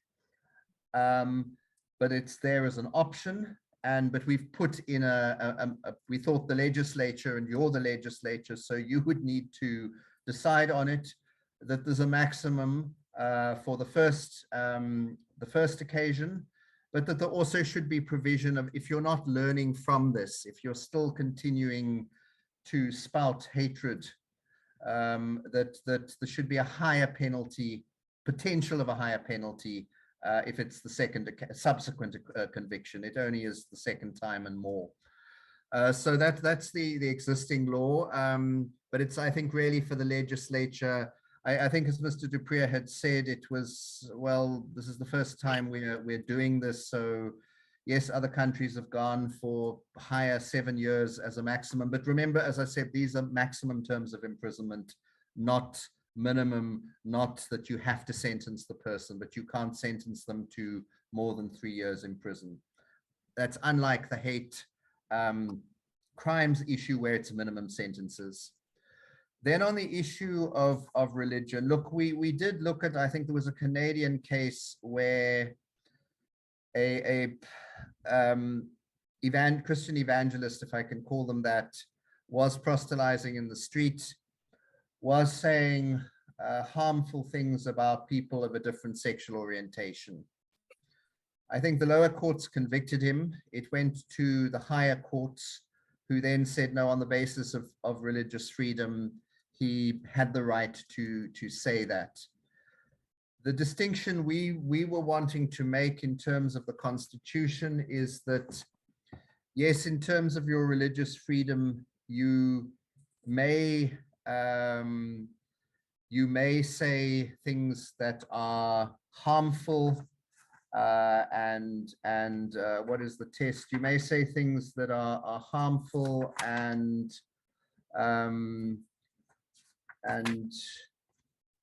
sorry, just looking. You may say things that are harmful and promote hatred against people on the basis of their sexual orientation, because that seems to be the main issue of concern from the religious groups. So you may be able to say that, and that would probably include saying that people who have a different sexual orientation and who, I think it's linked to continue to practice same sex, for example, that they will be going to hell. But where the line is drawn is that you can't say that they must be harmed. I mean, that they must be you can't incite violence against them, basically. So you can't incite that people must attack them physically, that they must murder them, that kind of thing. That was the intention, as I understand it, with the distinction. And we felt we were following international law on that. I think, Chair, just maybe the last point, there is already a working draft, which the department had done on the basis of its response to the submissions. So where you've said that, yes, they agree.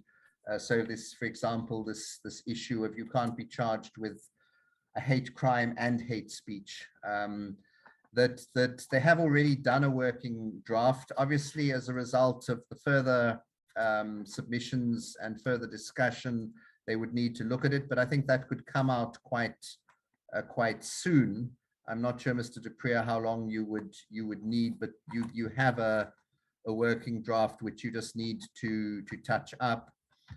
The other aspect is, yes, members need to read the submissions, but I do want to point out that you've had the submissions for some time and you had the hearings some time ago, and there is pressure from people wanting either the hate crimes and the hate speech provisions or both, to say, why is Parliament taking so long about it? This is a 2018 bill. So I would urge, though, honourable members to prioritise the reading of the submissions. It's not as though you were given them, with due respect, very recently. You've had them for some time. Thanks, Chair. But Chair, maybe you could ask, I'm not sure what time issues you were looking at. Maybe you could ask Mr. du Preez, or if I can ask Mr. du Preez, how long it would take to have a working draft given to the committee that they could start also looking at. Yes, there is a question about the impact of the introduction of the hate crimes and hate speech bill, the comparative analysis that you have done as to what has been the impact on the ground before the bill and after the bill was passed. Chair, sorry, I thought I'd done that. Basically, in terms of hate crimes, yes, as Honourable Breitenbach said, it can be taken as an aggravating factor when it comes to sentencing. So that is already being done in our law. What this bill does is, though, to impose minimum sentences for certain crimes. Rape is a hate crime, murder is a hate crime, etc. So that's the one change. And then hate speech, in terms of criminal injuria, there's no statutory provision for the sentence. I know of one person, and that's the Vicky Momberg case, where the court, and it was a magistrate's court, sentenced her to imprisonment because they felt she was just completely unrepentant. I can't remember what the penalty was. It was sort of quite an unusual step.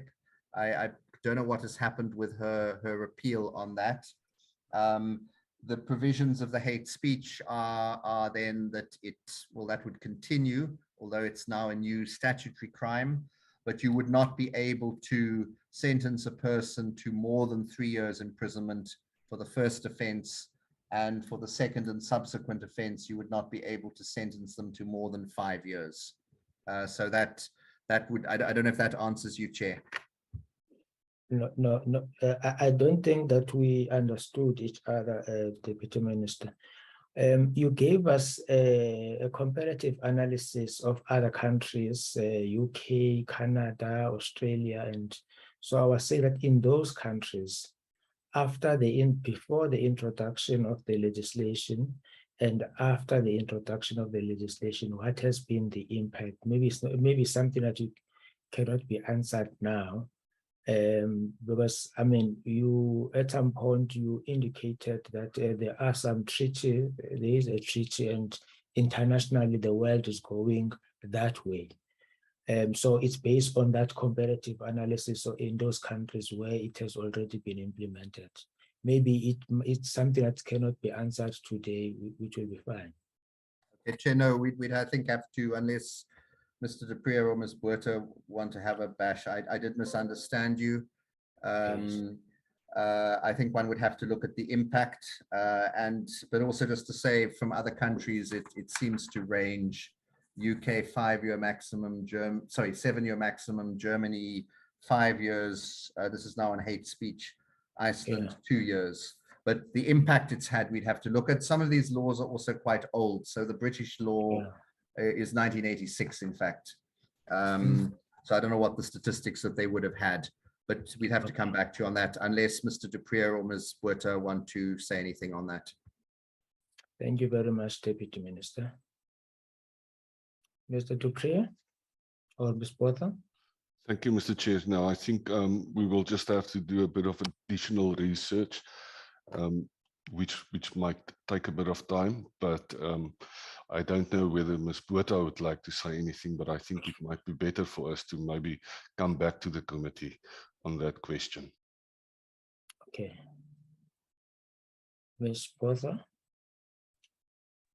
Thanks, Chair. I agree with Mr. Duprier that we would need to dig into a comparative analysis and just pick a few countries and just see what the stats are in relation to the impact and the convictions, but I think particularly, which have, as a result of that legislation in that country, been affected. Thanks.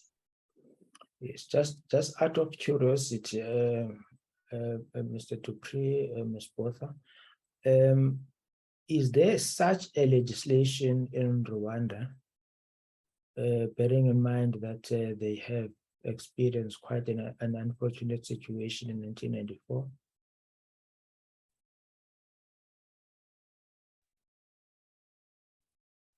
Mr. Chair, we have got the advantage of the files that Teresa Ross used to prepare the bill. I just cannot remember at the moment whether there was a reference in those files to Rwanda legislation, but we'll check that for you as part of the further research, if necessary, Chair. Okay, yes.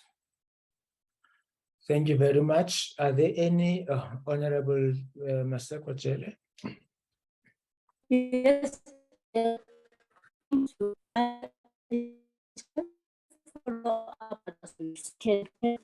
also not only Rwanda, just check around Africa if there's anything like that, just to expand it, unless maybe it will take some time for them, and then if it's not going to play them out, I appreciate that if we can.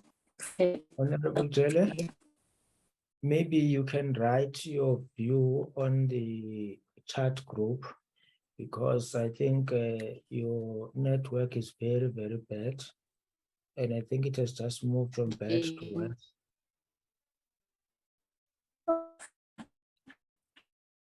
Maybe you can write your views on the chat.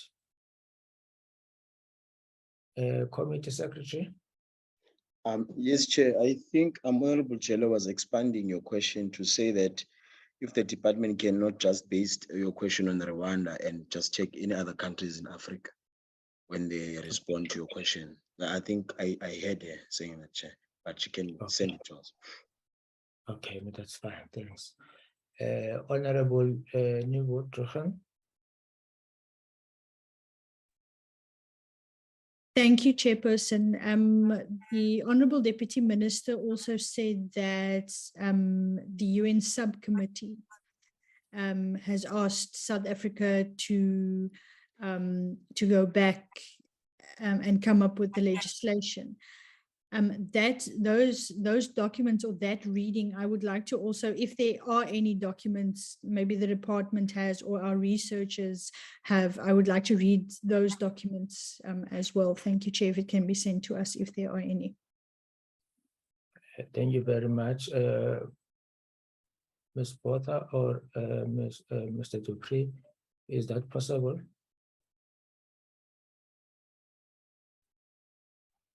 Mr. Chair, we will have a look at it and we will try to get as much information as possible as soon as possible and then prepare a note for the committee. Thank you, Chair. Thank you very much. Ms. Botha? Thank you. I have, as Mr. Duprier said, our our colleague who sadly passed away, Teresa Ross, this is a bill that she worked quite intensely on. And I've just had a look at some of her research, and this is in relation to your question about whether Rwanda has any legislation of this kind.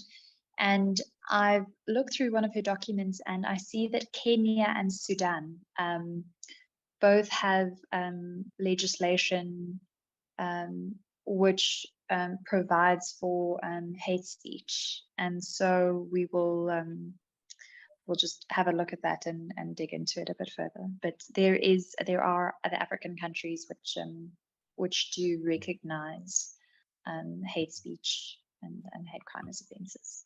Thank you. Thank you very much. And then that would cover Honorable Maseko Jele's a request that we should look at other countries in the African continent that might have such a legislation. And also let's look at the impact. Mr. Dupree and Ms. Botha, how much time would you need?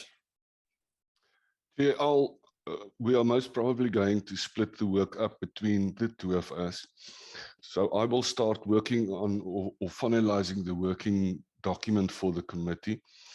And as the Deputy Minister indicated, we will be able to do that fairly quickly. But the research itself might take a bit longer. I would say that we would be in a position to present the working document to the committee, and I really don't want to commit myself, but we would like to submit that working document to the committee by Friday, close of business, if that is in order with you, Chair. And then the research will follow the working document, hopefully the following week. Okay. Chair, sorry, I need to apologize. I'm watching the time now and I'm concerned about your position as well. I don't know whether there's any other instructions or requests that the committee chair has at this stage for us. Members, is there any request that you have? Chair Swatya, just briefly, could I ask the department to look at the religious exemption and to see whether the religious exemption covers exactly what the Deputy Minister indicated in his explanation? And from our side, we'll also make proposals in that regard. Thank you, Chair. Thank you very much. Any further inputs? Nothing from our side, Chair. Oh, Ukon. Ukon. Unjani? Ndiyaphila njani wena? That's correct. Mr. Dupree, we do not want to kill you. And Ms. Botha, you are very valuable, especially if it does not add any benefit to our cause.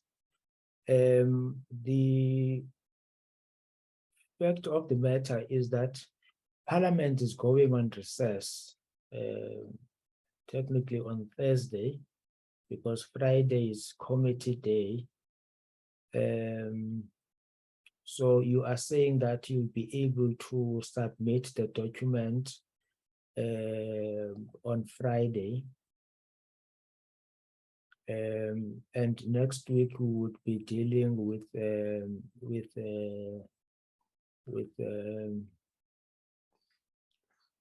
quarterly reports.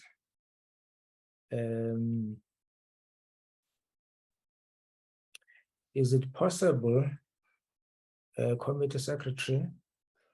I also think that we will have a very packed program, a parliamentary program, because what we would want to do is to request the programming committee to prioritize the drug trafficking bill that we have just passed on Tuesday or Wednesday, to prioritize the land court bill, to prioritize the two treaties next week. So we might not get time to sit during parliamentary sittings, because we should be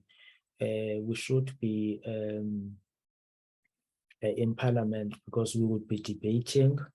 And I do think that also there will be questions to the president sometime next week. So for all intents and purposes, we would be able to deal with legislations when we come back.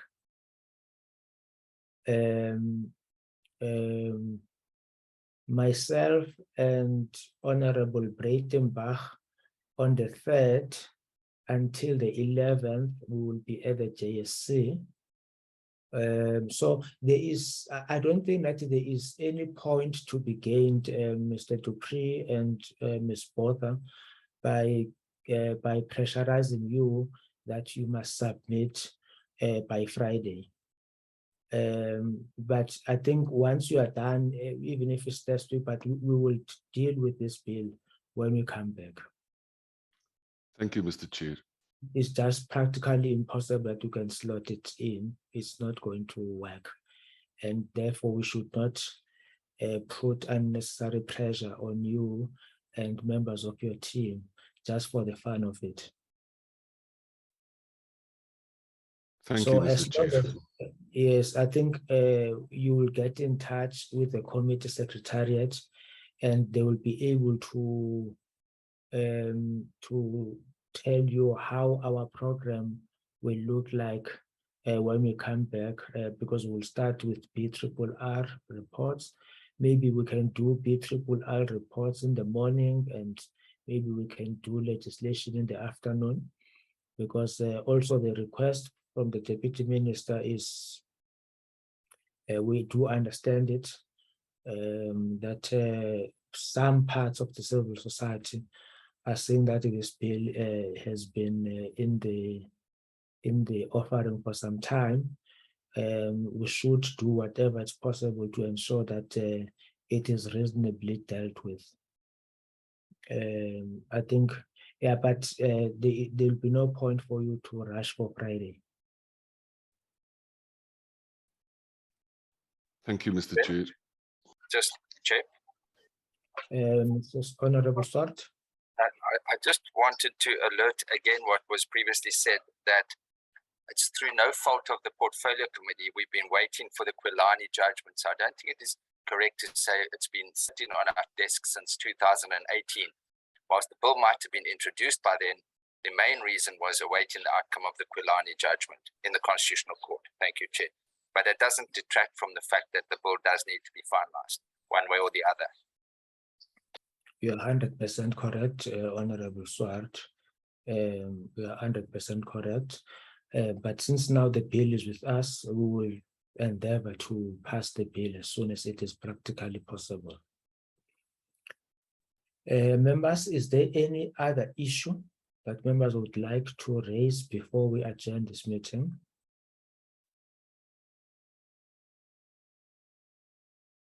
I'm fine, Chair. Honorable Yako? No, I'm fine. I was saying I'm okay. Okay. No, thank you very much, members. Would like to thank everybody on the virtual platform and those who are watching us from home. Thank you very much. And thank you, members and the team from the department, the parliamentary support services. Thank you very much. The meeting is adjourned. Thanks, Chair. Thank you.